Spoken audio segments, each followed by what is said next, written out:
नमस्कार मित्रों, आज पूरा देश कोरोना रूपी महामारी से ग्रसित है। हर व्यक्ति, हर परिवार भय के साए में जीवित है। हर समय हम सबको चिंता रहती है कि कहीं हम या हमारा कोई साथी या हमारे परिवार का सदस्य कोरोना संक्रमित न हो जाए। मैं समझता हूँ, मैं आशा करता हूँ कि हमारे रक्षा क्षेत्र में काम करने वाले सभी कर्मचारी, उनके पारिवारिक सदस्य, उनके इष्ट मित्र अपने अपने घरों में सुरक्षित होंगे और पूर्ण स्वस्थ होंगे। यह जो बीमारी है, इस बीमारी को हराने में हम सब लोग पूरी तरह से सफल रहे होंगे, ऐसी मैं आशा करता हूँ। मित्रों, 16 मई 2020 को देश की वित्त मंत्री महोदया, जो कि आत्मनिर्भर भारत का नारा देकर के 20 लाख करोड़ का जो पैकेज है वो विभिन्न भागों में बांटती हुई नजर आई। अगर इस 20 लाख करोड़ के पैकेज को देखा जाए तो वास्तविक रूप से किसी जरूरतमंद को, किसी गरीब को, किसी मजदूर को इसका सीधा लाभ देती हुई दिखाई नहीं पड़ी। वह केवल मजदूरों का बहाना लेकर उद्योगपतियों की सहायता करते दिखाई दी।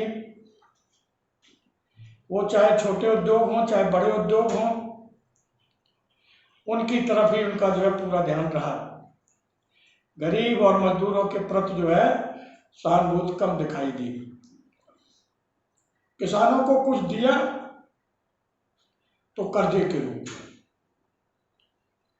मित्रों, 16 मई को जो घोषणाएं की गई, इन घोषणाओं से सरकार ने अपनी नीयत और अपना चरित्र बिल्कुल स्पष्ट रूप से दिखा दिया। जो कंपनियां थी उनका निजीकरण करने की बात कर दी। जो सरकारी क्षेत्र में काम करते थे उनका निगमीकरण करने की बात घोषणा करके सरकार ने कर्मचारियों के साथ एक कुठाराघात किया, विश्वासघात किया।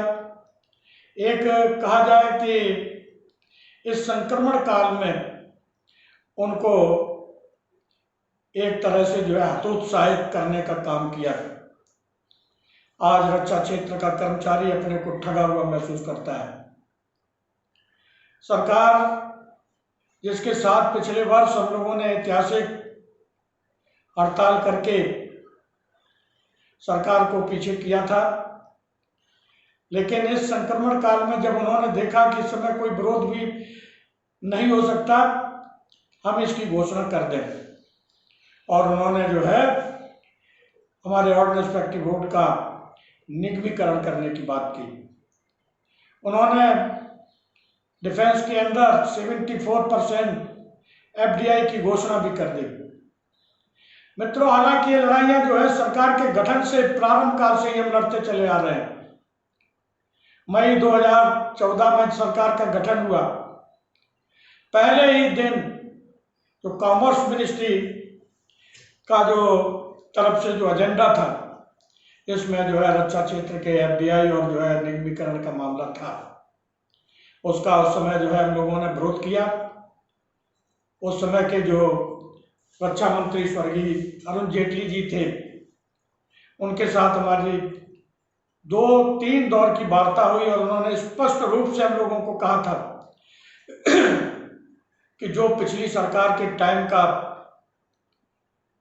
एफडीआई है, उससे ज्यादा एफडीआई हम नहीं करेंगे। उन्होंने बड़ा स्पष्ट शब्दों में उस समय कहा था कि 100% एफडीआई अगले 100 वर्षों में भी ये देश बर्दाश्त नहीं कर सकता।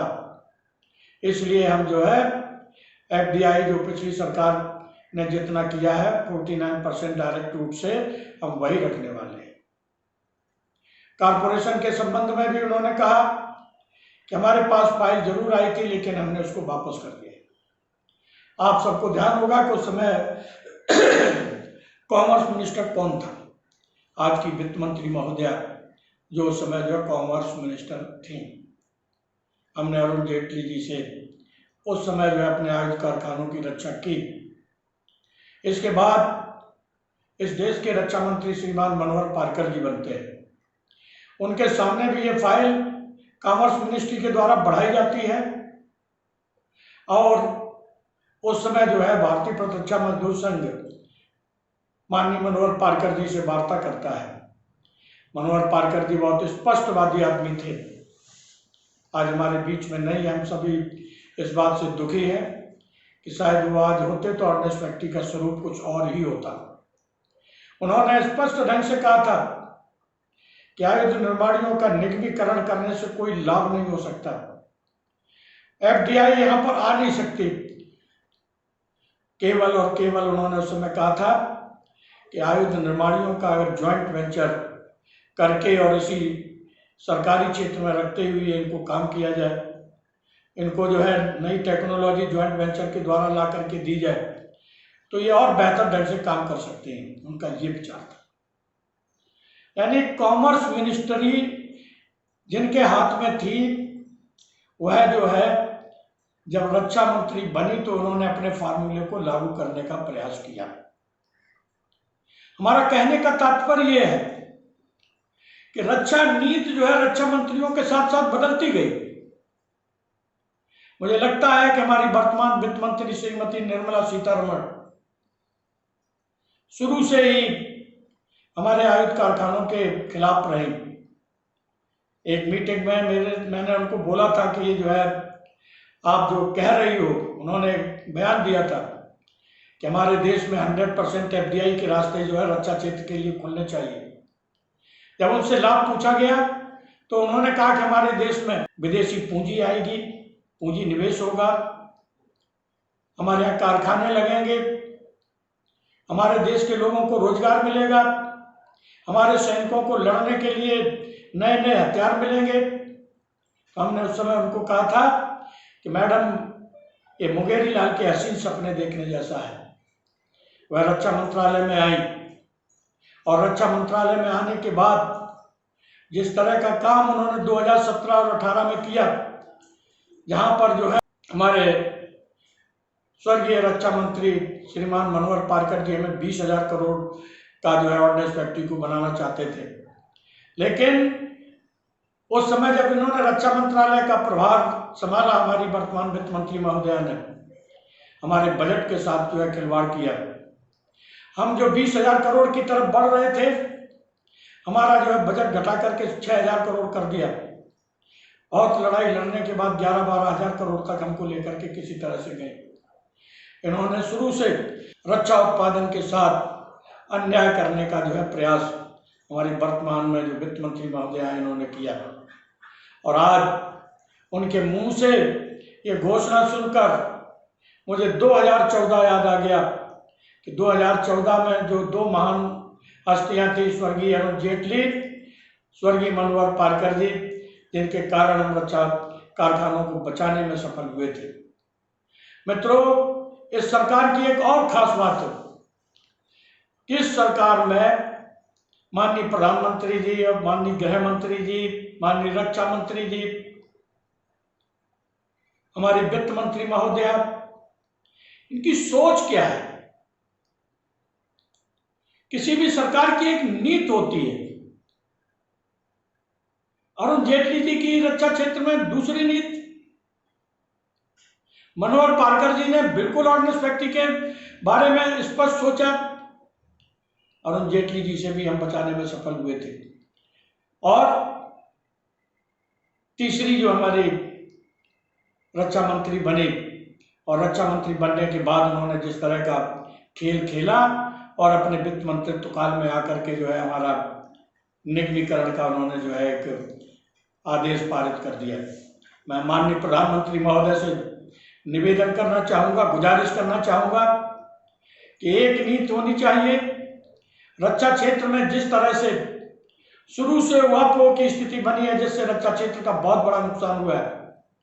आप जो है डिफेंस प्रोडक्शन में आत्मनिर्भरता की बात कर रहे हैं, 49% FDI अगर देखा जाए तो इसमें कितनी सफलता मिली, कितने परसेंट FDI रक्षा क्षेत्र में पिछले 6 वर्षों में आई, इसका जो है घोषणा करनी चाहिए माननीय वित्त मंत्री महोदया को। हमने 49% की थी, तब इतनी जो है हमें जो है पूंजी निवेश, विदेशी पूंजी निवेश हुआ।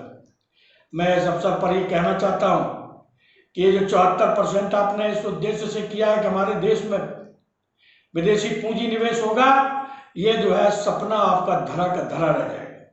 आपने ये जो कहा कि हम ऑर्डिनेंस फैक्ट्रियों को स्टॉक एक्सचेंज में लिस्टेड करेंगे, यह भी आपका सपना धरा का धरा रह जाएगा। यहाँ पर कोई भी जो है हमारे देश का उद्योगपति इतना ईमानदार नहीं है कि वो रक्षा क्षेत्र में आकर के काम करें। आपकी नीति क्या है? आप कर्मचारियों को मिटाना चाहते हो? आप अपने जो एक इस्टेब्लिशमेंट हैं जो देश के लिए काम कर रहे हैं, उनको हतोत्साहित करना चाहते हो? उनको समाप्त करने पर तुले हुए हो? इस नीति का जो है भारतीय मजदूर संघ ने बहुत कड़ा विरोध किया है। भारतीय प्रत्यक्ष मजदूर संघ ने कड़ा विरोध किया है। हम किसी भी कीमत पर जो है चुप बैठने वाले लोग नहीं। आपने जो ये कार्य किया है, इसका हमने जो है आज से नहीं, पिछले 25 साल से विभिन्न सरकारों के साथ हम लोगों ने जो है आयुध निर्माणी के कर्मचारियों ने एक होकर के लड़ाई लड़ी है। और एक बार फिर से ये समय आ गया है कि हम सरकार के खिलाफ इकट्ठे होकर के बिगुल बजाएं।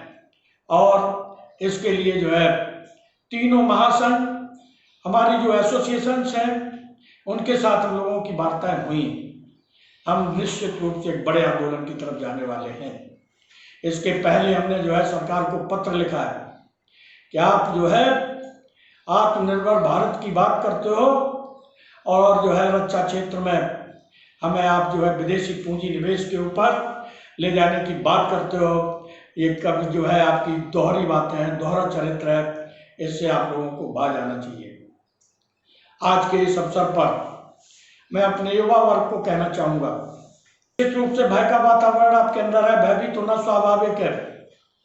आपके जो है नौकरी, आपकी रोजी रोटी का प्रश्न है, लेकिन हम आपके साथ कंधे से कंधा मिला करके खड़े हैं। हम सरकार की किसी भी घोषणा का पुरजोर विरोध करेंगे। हम किसी भी कीमत पर सरकार के इस प्रस्ताव को स्वीकार नहीं करेंगे। भारतीय मजदूर संघ ने इसका कड़ा पत्र भी जो है माननीय प्रधानमंत्री जी को लिखा है। भारतीय प्रत्यक्ष मजदूर संघ ने रक्षा मंत्री जी को पत्र लिखा है। सरकारी कर्मचारी राष्ट्रीय परिसंघ की तरफ से जो है मैंने स्वयं रक्षा मंत्री महोदय, वित्त मंत्री महोदय को पत्र लिख करके इसका विरोध किया है।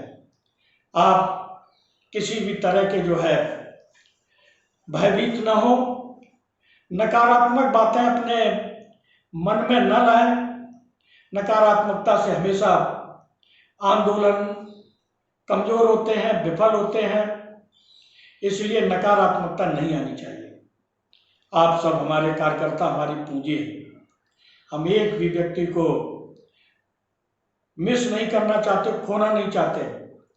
बहुत कठिन दौर है, आंदोलन होंगे, लेकिन सोशल डिस्टेंस का हम सबको ध्यान रखना होगा। कल भारतीय प्रत्यक्ष मजदूर संघ के कार्यकर्ता जगह जगह पर प्रदर्शन करते हुए अपने अपने महाप्रबंधक महोदय को ज्ञापन देने वाले हैं। निश्चित रूप से आप लोग ज्ञापन दीजिए, देना ही है, लेकिन इस बात का ध्यान रहे कि सोशल डिस्टेंस का पालन पूरी तरह से होना चाहिए। सभी लोग मास्क वगैरह जो लगाने की जो हिदायतें हैं उनको जो है लगाएं। अपने हाथों को हर आधे घंटे में साबुन के साथ धोएं। अपने को आप सुरक्षित रखेंगे तभी इस लड़ाई को लड़ सकेंगे। हम सरकार के किसी भी निर्दयी कठोर कदम की जो है आलोचना करते हैं और भारतीय प्रत्यक्ष मजदूर संघ आपसे वादा करता है कि हम इस लड़ाई को लड़ेंगे। पहले लड़ा था, जीते थे और जो है आगे आने वाले समय में फिर से हम इस लड़ाई को जीतने के लिए आप सबके सहयोग से जो है पूरा प्रयास करेंगे। धन्यवाद। जय हिंद।